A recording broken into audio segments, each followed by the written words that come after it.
était propre. La climatisation était réglée sur une température confortable.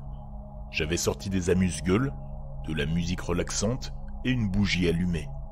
J'étais encore nouveau et c'était l'une de mes premières visites en solo, mais je me sentais prêt.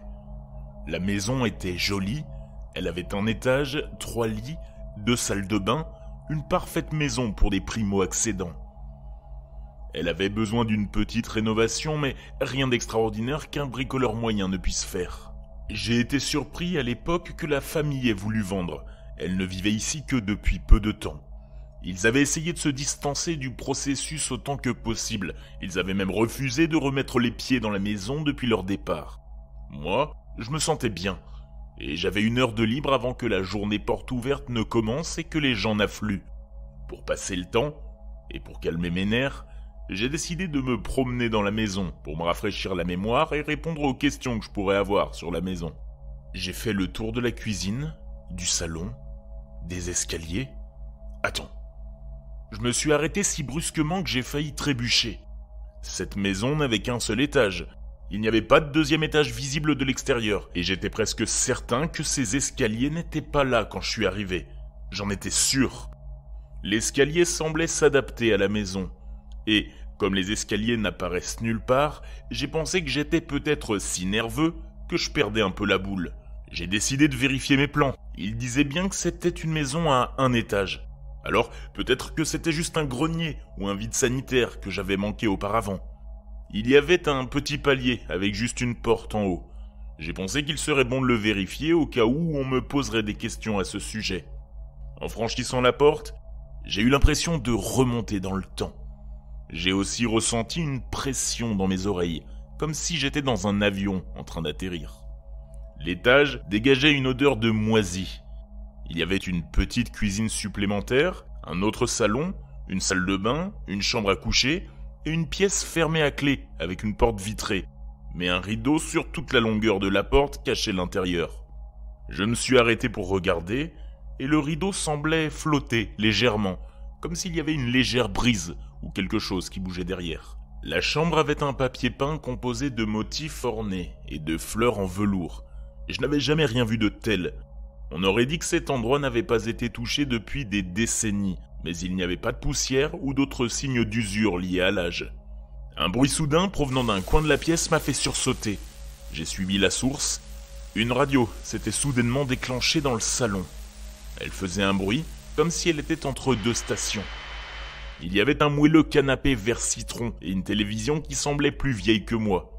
Ouais, cet endroit sortait tout droit des années 70. Pourtant, la maison elle-même avait été construite dans les années 90, 20 ans plus tard. Il y avait une autre pièce étrange avec des rideaux à côté du salon aussi. Elle était identique à la première, mais cette porte était ouverte, juste une fente. Je ne pouvais pas décrire pourquoi, mais cela me rendait nerveux. J'ai soudain remarqué que, bien qu'il ne soit que 18h en juillet, il faisait nuit noire à l'extérieur des fenêtres ici. Quelque chose à propos de cet étage, outre le fait qu'il soit apparu de nulle part, m'a donné un sentiment vraiment étrange, malgré les couleurs gaies. On aurait dit un mince plaquage peint sur quelque chose de beaucoup plus sombre.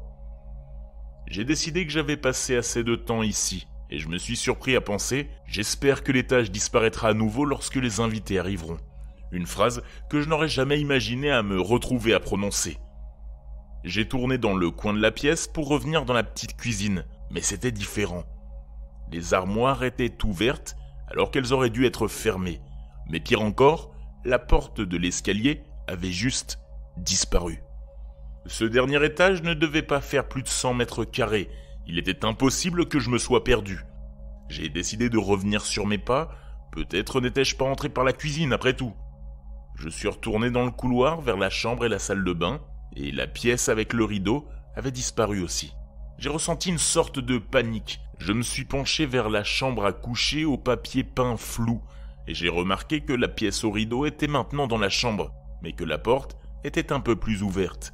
Je pouvais entendre un faible bruit venant de derrière, et je savais que je ne voulais pas rester dans les parages lorsque cette porte s'ouvrirait complètement.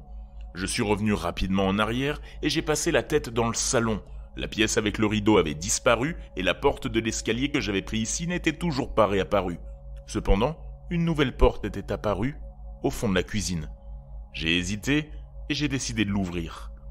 À mon immense soulagement, il y avait des escaliers, mais plus je regardais, plus je réalisais que ce n'était pas normal.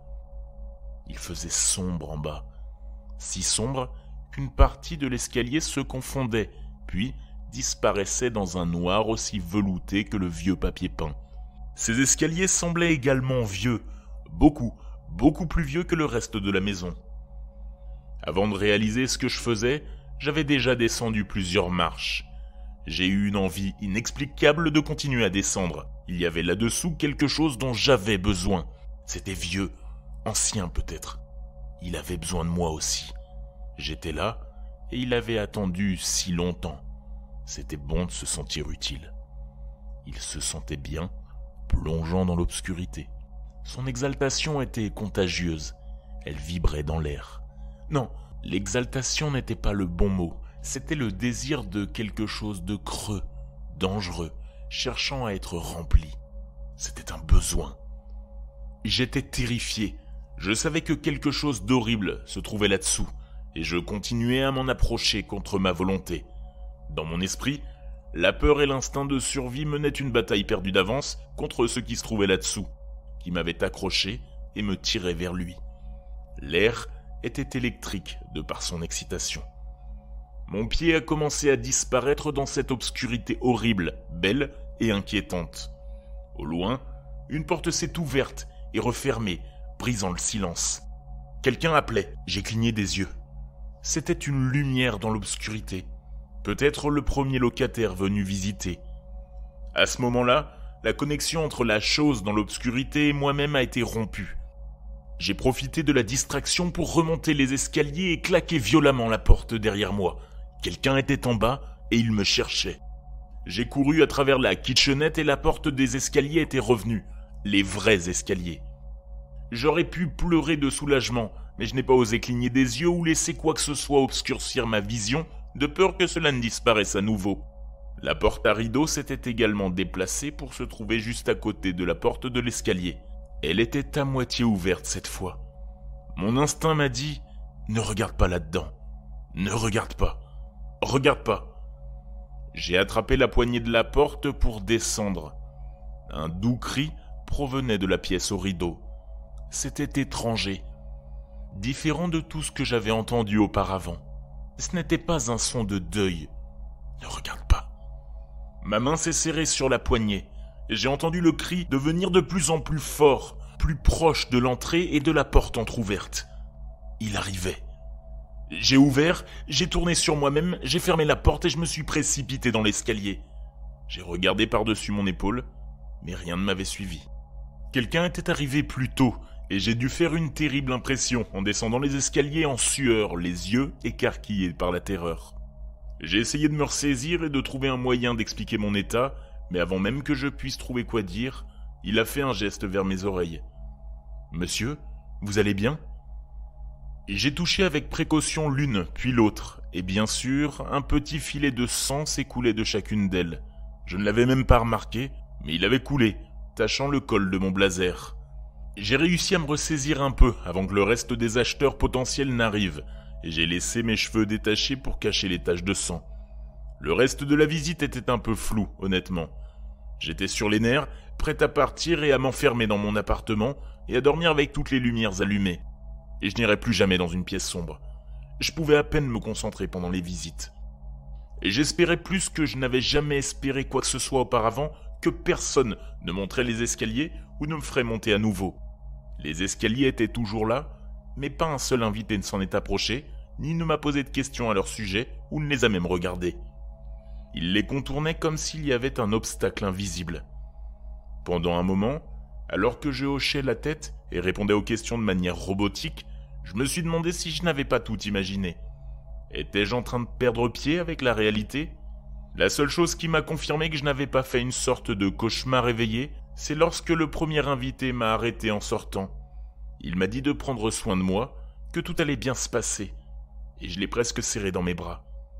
Je pense qu'il m'a sauvé la vie en me donnant une sorte d'ancrage à la réalité. Il m'a jeté un dernier regard, puis a très clairement fixé la porte en haut de l'escalier, pendant un bon moment. C'était l'une des choses les plus étranges et les plus effrayantes que j'ai vécues. Mais ce n'est pas la pire. En rentrant chez moi, j'ai remarqué quelque chose dans le couloir de mon appartement. Une porte qui n'avait jamais été là auparavant, faite de verre, avec un rideau masquant la vue de l'intérieur. Elle n'était qu'entrouverte, mais c'était suffisant pour que j'entende ce son, comme une tentative ratée d'imiter les pleurs d'un enfant résonner dans le couloir vide.